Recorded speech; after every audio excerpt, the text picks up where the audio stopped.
Ciao a tutti e bentornati a Italian Accelerator. Io sono Manu, questo è Italy Made Easy e questo è Italian Accelerator, sì, I already said that. So, you know the drill.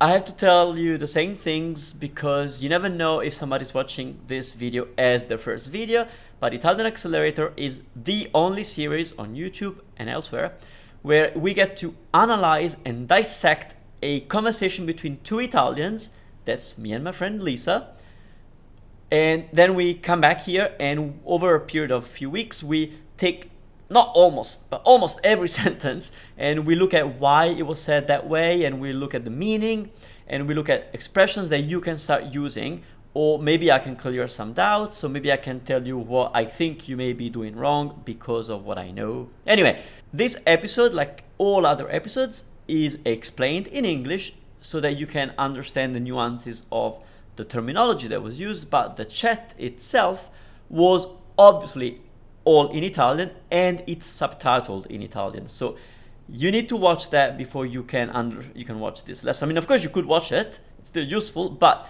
you won't find the subtitles for what me and Lisa are saying, and that could be a little bit more of a challenge, but if you're up for it, just do it. Let's start with the first expression. Abruzzo, dove la regione da cui provengo, a Pescara in particolare, Pescara. Aprite le vocali? Molto le vocali aperte. Tutte aperte. Mentre già 20 chilometri, insomma, già se ti sposti di 20 chilometri, già chieti, hanno tutte le vocali strette. Chieti ha un accento strano. Sì. Oddio, è strano. No? Diverso, diciamo, perché non vogliamo offendere nessuno. No. Well, I don't really want to dissect the expressions of this segment, but I do like it because basically we're talking about vowels and how they have open vowels where she's from, which is Pescara in Abruzzo, kind of in the middle, like on the other side of Rome, if you don't know the geography. And, you know, she just said we have all our vowels open, but it's interesting because if you just move 20 kilometers to, like, Chieti, for example, they have closed vowels. And then I said, oh, yeah, they have a strange accent in Chieti. And she said, let's just call it different. We don't want to offend anybody now. Accents are all weird in a way, and they're all beautiful. So, as you can see, though, Pescara, open vowels, Chieti, closed vowels, 20 kilometers apart.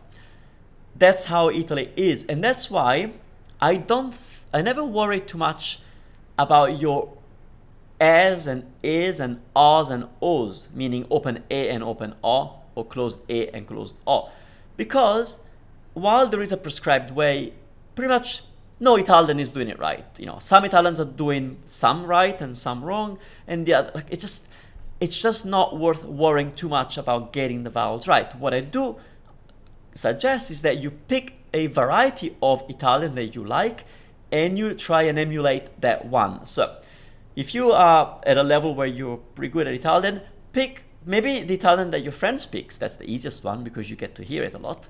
But just copy that Italian. So don't mix and match. You don't want to have most of your words pronounced the way they do in Milan, and then occasionally you put a word from Naples, and then one from Sicily, and one from Sardinia. Try and be consistent with your vowels, but it's just not that important anyway. Quindi vediamo. Beh, però il romano è forte, il romano è quello che mi piace, uno di quelli che mi piace di più. Un dialetto è uno tra i dialetti più carini.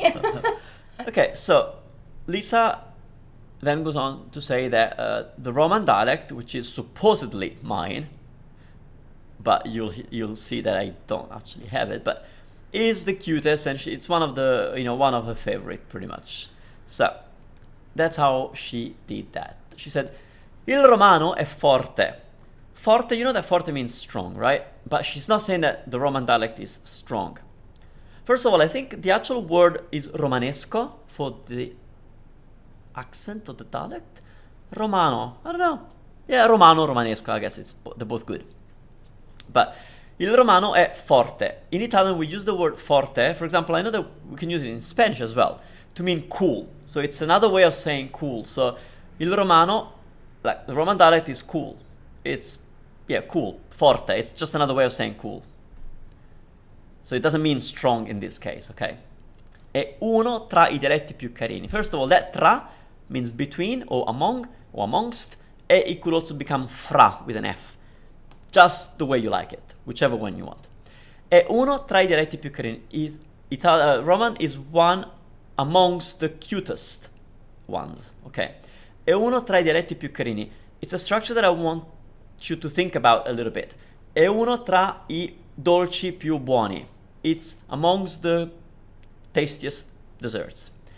È una tra le ragazze più simpatiche. She's one among the nicest girls. So it's a structure that works that way, okay? See if you can use it. Actually, maybe write down something in the comments using it and see if it works. Ti ricordi? C'è qualcosa che io dico che ti piace come la dico? No, non so. Hai mai notato che io dico qualcosa in un modo diverso? Da te? There's something that I say that you've noticed that, I'm talking to Lisa, that I say in a different way from you? So, in un modo diverso da te. We're going back to what I said in the previous lesson from last week, where I say that whenever you need to put a person, like a pronoun, after a preposition, you have to use what we call pronomi tonici. Tonici, as in T-O-N-I-C-I, tonici. These are pronouns that are used when the emphasis needs to be on them, and that's always the case after a preposition. These are easy pronouns and not complicated like the direct or indirect pronouns. Pronomi tonici are the same as the subject pronouns, with the exception of I and you, which become me and te. That's it. The other are the same as the subject. So, in un modo diverso da te, in a way different from you. In un modo diverso da me, in a way different from me, but then it would be in un modo diverso da lei, in un modo diverso da lui, in un modo diverso da voi. Easy, ok?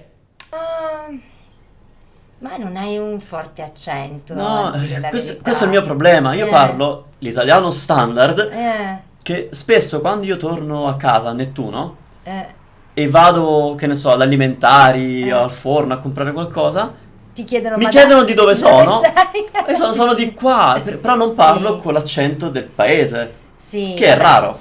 Sì. So my accent is a little bit, I mean, I have a strange situation basically because I speak standard Italian, which is quite rare for Italians to speak standard Italian.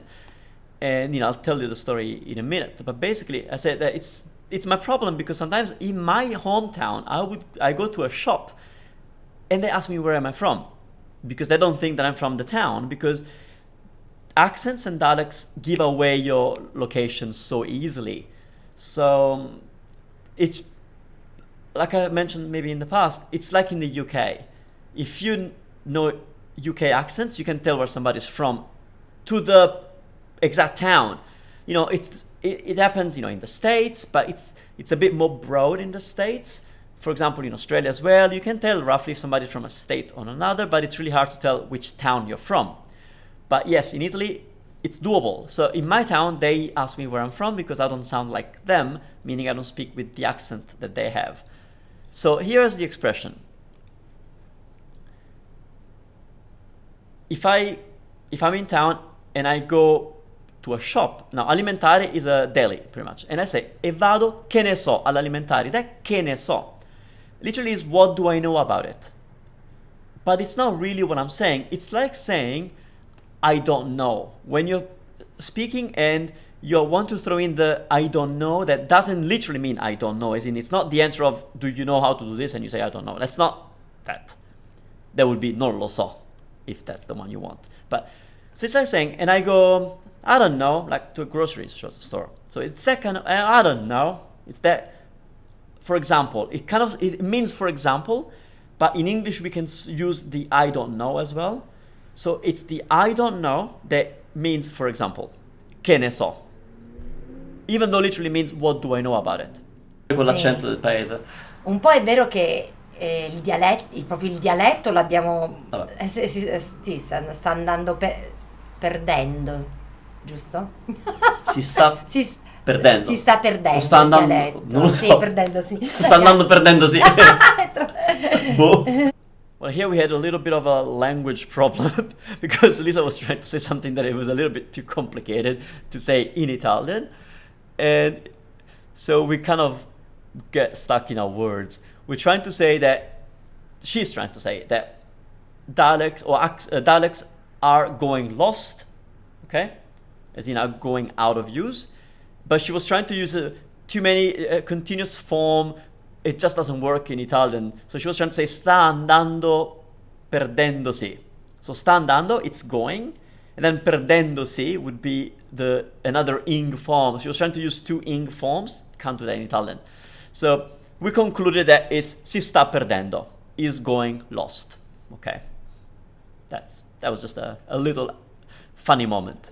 Si sta perdendo un po' il dialetto per strada, perché adesso con l'educazione, con la scuola, tendenzialmente si parla un po' di più l'italiano, ecco, è rimasto magari un po' di accento che poi dipende, insomma, se dalla città o dal paese, sì, dal nord o dal sud. You know, she argues that dialects are getting lost, are going kind of lost or out of use because, with education, we tend to, move towards the Italian more than the dialect. And then, it also changes from north to south and from town to town, so that's kind of the story. But she says, so dialects are going out of use, but ecco, è rimasto l'accento. Ecco is a tricky word. It's easy, but it's hard. Because usually ecco means here is or here are. So that's the easy usage. If you want to say here's the telephone, you'd say ecco il telefono. Here's the telephone. Or you'll hear it in a restaurant, for example, a lot, or in a shop. Ecco il resto. Here's the change. So ecco means here is. That's easy. Or here are. So whenever something is being handed over or something like that. That's the easy one. Ecco can also mean that's why. For example, if I want to say that I don't like the cold weather, that's why I live in Queensland, then I would say non mi piace il freddo, ecco perché vivo in Queensland. Ecco perché, here's why. So the ecco, along with the perché, kind of means here is why, or that's why. But again, ecco meaning here is. It's kind of the same thing as I told you before. I didn't even notice. But then there is a third meaning, which is the one that Lisa is using it with. And I don't use it much like that, but it means there is. So as an explanation. So she said, dialects are going out of use, but that is, we're only left with the accent. So as in not so much the dialect, but the accents. E benissimo, we've come to the end of this lesson. And because I'm recording them all in the same day, I've lost count. So I'm not going to say what lesson number it is. I hope this was helpful. You've learned a bunch of expressions and you've made some distinctions. And most of all, you've picked up some nuances of words that you knew, but you weren't quite sure. As always, I do recommend that you subscribe if you're not subscribed and that you watch all the other episodes of the series. There's been a ton of them. There's been 5, well, this is the 6th chat or segment of a chat, but there's been a million lessons where I explain stuff. So please go and look those up.